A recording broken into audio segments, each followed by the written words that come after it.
ಮಹಾರಾಷ್ಟ್ರದಲ್ಲಿ ಮಳೆ ಅಬ್ಬರಿಸುತ್ತಿದ್ದು ಅದೇ ಮಳೆ ಕೃಷ್ಣೆ ಭೀಮಿಯ ಒಡಲನ್ನ ತುಂಬಿಸಿದೆ.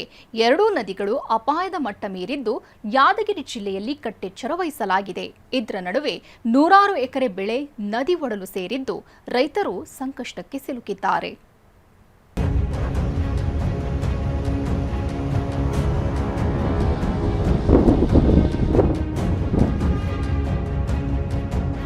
ಉಕ್ಕಿ ಹರಿತಾ ಇರೋ ಭೀಮೆ, ಕೃಷ್ಣೆ ಒಡಲು ಸೇರಿರೋ ಕಬ್ಬು, ಜೋಳ, ಉದ್ದು, ಮರ ರಸ್ತೆಗೆ ಉರುಳಿ ಬಿದ್ದಿದೆ. ಕಾರು ಕೆರೆಗೆ ಪಲ್ಟಿಯಾಗಿದೆ. ಕಳೆದ 3 ದಿನಗಳಿಗೆ ಹೋಲಿಸಿದ್ರೆ ರಾಜ್ಯದಲ್ಲಿ ಮಳೆ ಅಬ್ಬರ ಕಡಿಮೆ ಆಗಿದೆ. ಆದ್ರೆ ಅವಾಂತರಗಳು ಮಾತ್ರ ನಿಲ್ತಿಲ್ಲ.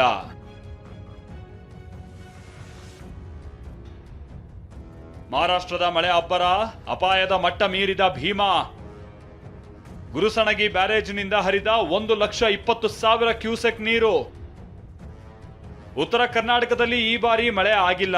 ಇಷ್ಟಾದ್ರೂ ಉತ್ತರ ಕರ್ನಾಟಕ ಭಾಗದಲ್ಲಿ ಹರಿತಾ ಇರೋ ನದಿಗಳೆಲ್ಲ ಉಕ್ಕಿ ಹರಿತಾ ಇವೆ. ಇದಕ್ಕೆ ಕಾರಣವೇ ಮಹಾರಾಷ್ಟ್ರದಲ್ಲಿನ ಮಳೆ.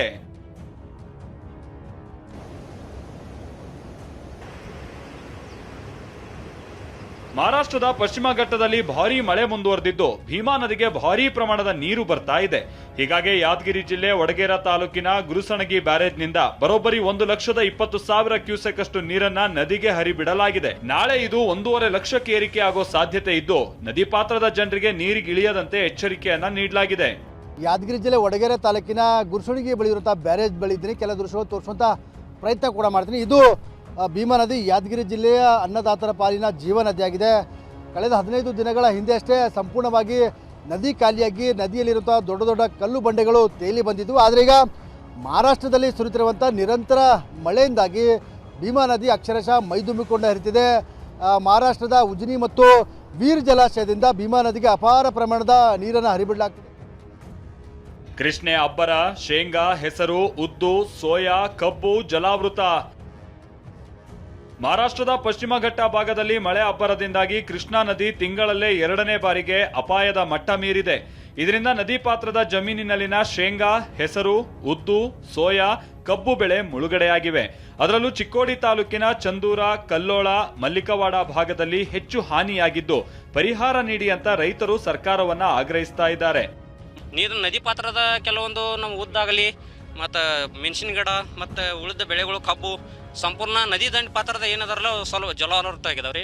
ಕೆಲವೊಂದು ಜನ ರೈತರು ತಮ್ಮ ಜಲಾವೃತದಿಂದ ತಮ್ಮ ಬೆಳೆಗಳು ಈಗ ಅವ್ರ ಏನೋ ಒಂದು ಸ್ವಲ್ಪ ಉಳಿದ ಬೆಳೆನೂ ಅವರಿಗೆ ನಾಶ ಆದಂಗೆ ಆಗೈತ್ರಿ. ಅದಕ್ಕೆ ಸೂಕ್ತವಾದ ಸರ್ಕಾರ ಒಂದು ಸ್ವಲ್ಪ ಅದಕ್ಕೆ ಗಮನ ಹರಿಸಿ ಒಂದು ಸೂಕ್ತವಾದ ಒಂದು ಸ್ವಲ್ಪ ಪರಿಹಾರ ಕೊಟ್ಟರೆ ಅನುಕೂಲ ಆದೀತು ಅನ್ನೋದು ನಮ್ಮ ಇದನ್ರಿ ಸರ್. ಇನ್ನು ಕೇರಳದಲ್ಲಿ ಮಳೆ ಪ್ರಮಾಣ ತಗ್ಗಿರೋದ್ರಿಂದಾಗಿ ಮೈಸೂರು ಜಿಲ್ಲೆ HD ಕೋಟೆ ತಾಲೂಕಿನಲ್ಲಿರುವ ಕಬಿನಿ ಡ್ಯಾಂನ ಒಳಹರಿವು ಕಡಿಮೆಯಾಗಿದೆ. 30,000 ಕ್ಯೂಸೆಕ್ನಿಂದ 14,000ಕ್ಕೆ ಇಳಿದಿದೆ. ಹೀಗಾಗಿ ಡ್ಯಾಂನಿಂದ 7,000 ಕ್ಯೂಸೆಕ್ ಅಷ್ಟು ನೀರನ್ನ ಮಾತ್ರ ನದಿಗೆ ಬಿಡಲಾಗಿದೆ. ಮಳೆಯಿಂದ ನಿಯಂತ್ರಣ ತಪ್ಪಿ ಕೆರೆಗೆ ಕಾರು ಪಲ್ಟಿ. ಶಿವಮೊಗ್ಗ ಜಿಲ್ಲೆ ತೀರ್ಥಹಳ್ಳಿಯ ಆಗುಂಬೆ ಭಾಗದಲ್ಲಿ ಮಳೆ ಮುಂದುವರೆದಿದೆ. ಇದೇ ವೇಳೆ ತೀರ್ಥಹಳ್ಳಿಯ ಬಾಳ್ಗಾರು ಸಮೀಪ ಚಾಲಕನ ನಿಯಂತ್ರಣ ತಪ್ಪಿ ಕಾರೊಂದು ಕೆರೆಗೆ ಪಲ್ಟಿಯಾಗಿದೆ. ಮಂಗಳೂರಿನಿಂದ ಶಿವಮೊಗ್ಗಕ್ಕೆ ನೆಕ್ಸಾನ್ ಕಾರ್ನಲ್ಲಿ ಇಬ್ರು ಹೋಗ್ತಾ ಇದ್ರು. ಆದ್ರೆ ಮಳೆಯಿಂದ ನಿಯಂತ್ರಣ ತಪ್ಪಿ ಕಾರು ರಸ್ತೆ ಪಕ್ಕದ ಕೆರೆಗೆ ಪಲ್ಟಿ ಆಗಿದೆ. ಕಾರ್ನಲ್ಲಿದ್ದ ಇಬ್ಬರು ಈಜಿ ದಡ ಸೇರಿ ಪ್ರಾಣ ಉಳಿಸಿಕೊಂಡಿದ್ದಾರೆ. ಟಿಟಿ ವಾಹನದ ಮೇಲೆ ಬಿದ್ದ ಮರ. ಚಿಕ್ಕಮಗಳೂರು ಜಿಲ್ಲೆಯಲ್ಲಿ ಮಳೆ ಅಬ್ಬರ ಅಲ್ಪ ಕಡಿಮೆ ಆಗಿದೆ. ಆದ್ರೆ ಗಾಳಿಯ ಅಬ್ಬರ ಹೆಚ್ಚಾಗಿದೆ.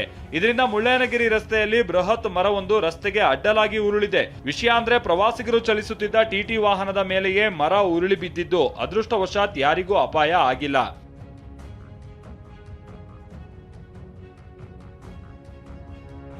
ಇತ್ತ ಮಂಡ್ಯದಲ್ಲಿ ಇವತ್ತು ಮಧ್ಯಾಹ್ನ ಮಳೆರಾಯನ ದರ್ಶನವಾಗಿದ್ದು ಬಹುದಿನಗಳ ಬಳಿಕ ವರುಣನನ್ನ ನೋಡಿದ ಜನ ಖುಷಿಯಾಗಿದ್ರು. ಜಿಟಿ ಮಳೆ ಹೊತ್ಕೊಂಡಿದ್ರಿಂದಾಗಿ ಬೈಕ್ ಸವಾರರು ಪರದಾಡುವಂತಾಯಿತು. Bureau report, TV9.